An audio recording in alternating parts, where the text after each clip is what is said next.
I personally believe that, cinema is a vehicle of change, and it has the ability to get the message out to the masses in the best way possible. And it makes festivals like this all the more important, where we can screen them. So having said that, let's start with you lovely four people. Um, I don't know if everyone has seen all these movies, so I'm going to ask you guys to introduce your movie. If you can just give them a snippet of what it's about, and more importantly, what was the inspiration behind the content? Hi all, I'm Mujir and I'm from Bangalore. And my movie was screened last night, late in the night. It's called Just Two Steps Away. So, the film's about two people who like each other and yet cannot be together because of their own choices. In the film, one of the guys is about to get married to a girl, and his lover decides to stay with him despite the fact. So they're close, and yet just two steps away. So it's the story of their relationship which is on a deadline. They know it is going to end, and they see it is ending. And they stick together until the last moment. And in the end, one of them just silently walks out silently. And that's how my film is. We see a lot of men who get married, and they have quite a bit of trouble here, there. And I knew a few of them. So there is this duality that happens. There's a lot of hypocrisy and a lot of talks that we make about men. You say he's having best of both the worlds and things like that.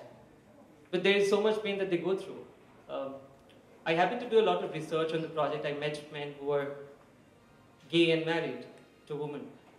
And it was difficult, it was tough. They go through a lot of stuff. So I wanted to show a story where, you're making a choice that you don't really want to make. And it is tough for you, and you know it is going to be tough. So those mentally strong men was the inspiration. I know a few of them. Nice. Thank you.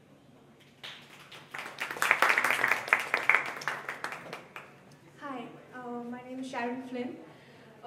I've made the documentary Identity, which is on transgenders, and it's on GID. So the inspiration to this film was a very dear friend of mine, Karishma, and even my ma'am, Jaru, because this was a student assignment actually, which we got. And we've always been fascinated by the term transgender. As students, we hadn't delved into it completely and totally. So for us, this was a challenge by itself. And it was very difficult for us to shoot this, but we had loads of fun. And apart from that, I think we tried to sketch a socio-economic background between two people, one a scriptwriter in the industry and the other one is an outreach worker who lives in the slums in Malad.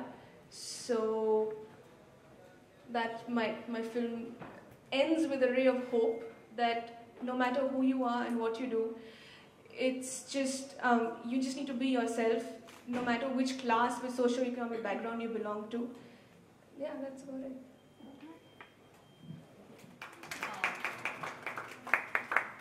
Hi guys, my name is Jagrati and I made a film called Crash Shake. I got screening today at 12 noon, and this film is all about fun, and it's about a 20-year-old girl who has crush on one guy, and that guy she thinks is following her, and all the time she could see him near her window, downstairs her window, wherever she is going he is there. And in the end, after all the confusion, it's end with that guy is boyfriend of her brother. And watching that film is fun, narrating the story and confusion is not. That's it. Yeah, hi, my name is Lokesh. I screened this film, You Are My Brother, today morning here. And it's about elder brother who's coming to know that his younger brother is in a secret relationship, like a discreet relationship with his friend, and his acceptance about it. So my film deals with acceptance, and I believe, generally when I do any LGBT sort of films, I go for this theme acceptance because I believe that's the main thing which need to be told. I'm Anurupa and I'm from Delhi. And my film is actually, I made it on Bangladesh transgender and gay community. It's basically the stigma and discrimination what they face there on a daily basis, on a day-to-day life. That's what my film is about. Inspiration, I made another film 2 years back that was on ranges of masculinity of Bangladesh.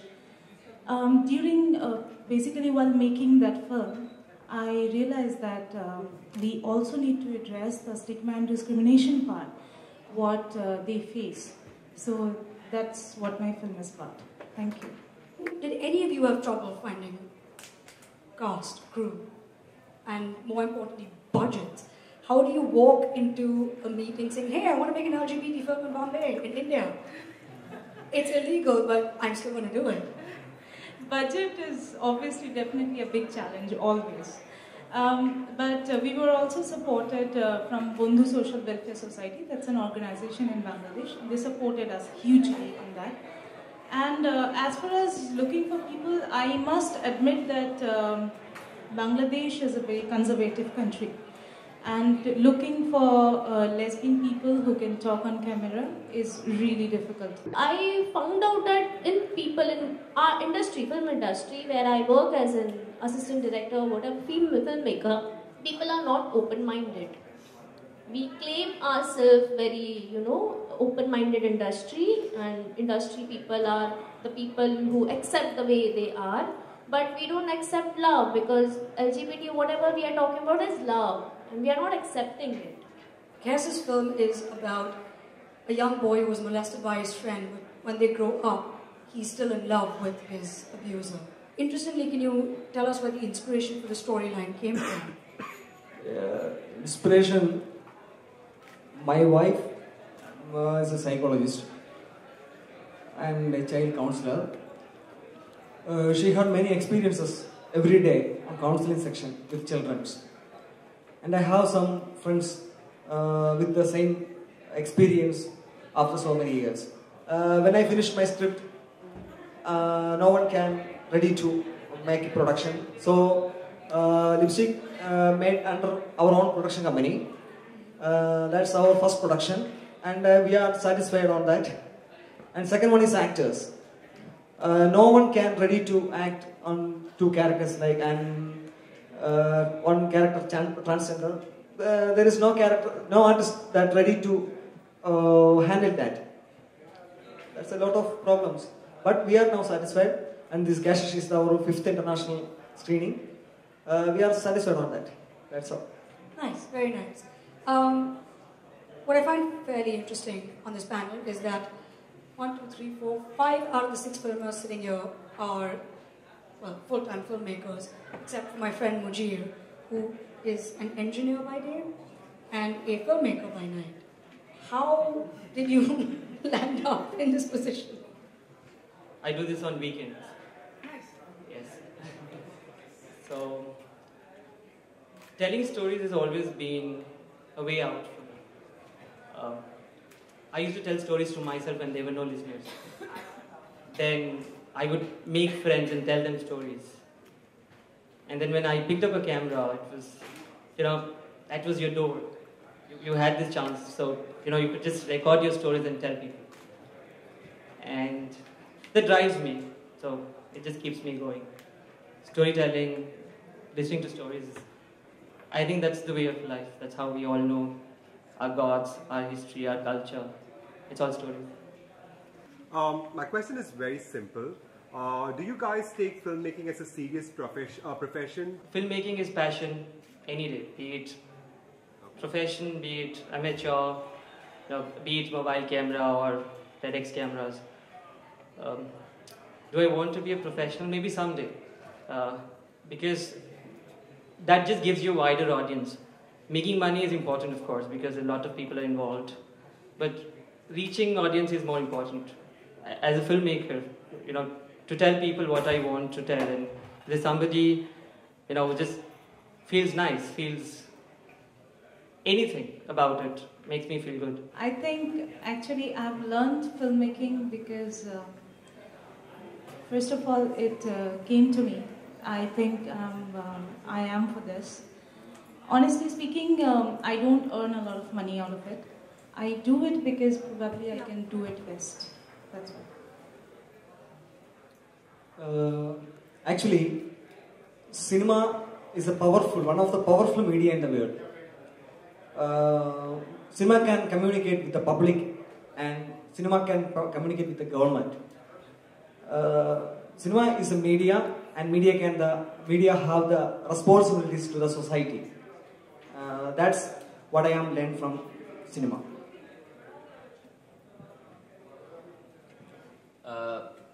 I mean, it's my passion actually first, and it's a saying there, right? I mean, when you follow your passion, you need to go empty pocket sometimes, so it's like that. And when I started filmmaking, it's been like almost 2 years, I would say. I haven't made any single money out of it, but still, we need to be there always. Because imagine people working in there are like so many people around with so many big production company, big directors. They're working day and night, still they're not successful. And I thought if I'm doing this as a part-time, I could never make it there. So I just left everything. I just decided, okay, this is my way. I'm not going to turn back. I'm going to do this. For me, it's both my passion and my bread and butter because my background is I'm an advertising graduate and I have done my crash course through Zima Film Academy. And then I started assisting. I was ACH for CID, Southampton, and that's how, that's for my bread and butter, and for my passion, I make short films. So I've studied in SCM and I specialized in filmmaking because it's something which I've always wanted to do. And I think the art of the visual media is very, very strong. And if you have a story, you can always shoot it. I think it's the easiest way to connect to the audience, and it's one of the most momentous ways to show your work and show your piece out to everybody. So it's loads of fun. I've made 2 films, and being part of the film industry right now, I've seen it. I'm growing. So slowly, I hope to become a filmmaker too. I would like to experiment with stories. We all know that queer subjects are very interesting. There's so much that you can talk about. Or it is also because it is not being said, right? You don't really see a lot of queer movies, or you don't really watch a lot of queer stories. To make a queer story in an Indian scenario is very interesting. But I would like to experiment with a lot of stories because after making this film, I realized there is just a group of people who would prefer to watch a film like this. For me, even all my short films in future could handle those kinds of subject, not just one subject, but any subject which is important for society and people. And even for Kashish and LGBT, gonna be a part. Go to theatres, you actually see certain public service messages or you see, some short films. Why can't these films be part of that mainstream? Some of these films are very well made. One of the biggest problems to that would be getting an LGBT content film past the censor board. There are a lot of people in Bombay, I know that I have friends who've been trying to get their movie approved through the censor board, and the censor board just wants to cut scene after scene after scene until there's nothing left of the movie. So the day the censor board agrees to allowing this content, and the Supreme Court sort of helps us out in that direction, maybe that's a possibility. I have a point to make. I think that these films should be also shown to a mainstream heterosexual audience as well. Because ideally you're speaking to the converted, you're speaking to gays and lesbians and friends of gays and lesbians and transgender people, so that's one thing. And I also wish, that one day we find the resources so that all that goes in the packaging when it comes to music. I could see that many of y'all had taken outsourced music, or even if it's composed music, it was. I think there is a lot that needs to be done, and that needs to go to the mainstream as well. And yes, good luck, and I would love to see a happily ever after film. Not every film needs to be a cause film. You guys have made fantastic films. They would be they have been shown at Kashish, they might be shown at other LGBT film festivals that you guys would be approaching. Would you guys will be equally enthusiastic about approaching the regular film festivals, the MAMI or the MIFF? I mean, will you guys, hesitate, or you would just take your film forward there? The mainstream industry does have a bias. In fact, I was working on a film which just got scrapped because it was the only Hindi gay film we were going to release. But unfortunately, it's stuck at the censor board right now, and it has a happy-go-lucky ending to the film. It really would have made a big mark. So we are hoping that the film really comes back on the floor. But we also aim to put our festivals not just at LGBT film festivals. Our films need to be screened elsewhere as well, so that everybody gets to know a sense of what we've made and what we've done, and and what all they've faced in the films. So I think, slowly, in a few years' time, they will open up. Be sensitized that we are not out of this world. We also have our good days. We also have our bad days. We have our troubles. We have everything. We are not separate from mainstream society. We are as much a part of mainstream society as the others. So can we have that? If you talk about daily basis, everybody's problem, right? That's what you wanted to say. Definitely, we can definitely make films like that. But the point is that why do we think that we are different from the society? All of us are part of the society, and we are as regular, as normal people as they are. So I think I picked up this topic of making the film on a daily regular basis, gay and transgender community from Bangladesh, what they face, because of this reason, because that voice needed to be heard. That is the reason I picked up this film. But at the same time, if I think that tomorrow, one or more than one people, if their voice needs to be heard, definitely I'll look for it. Well, I think the question here is, why is it all about pink and being effeminate? Well, I think what is wrong about it? Because there are men who are effeminate, and if we being as community think that portraying a major side of community is wrong, then and the other thing about I think the word normal is overtly used here. The most important point to take back from Arindam is maybe it's time for a gay James Bond movie. Yeah, exactly. Let's just move away from the subject altogether. I mean, there was Star Wars today, so I think James Bond, Batman, we can go down those themes. Parting words, thank you guys for making these movies. It's extremely important that there are people out there doing this, since clearly some of us cannot. And hopefully next year there'll be a James Bond movie. Fingers crossed.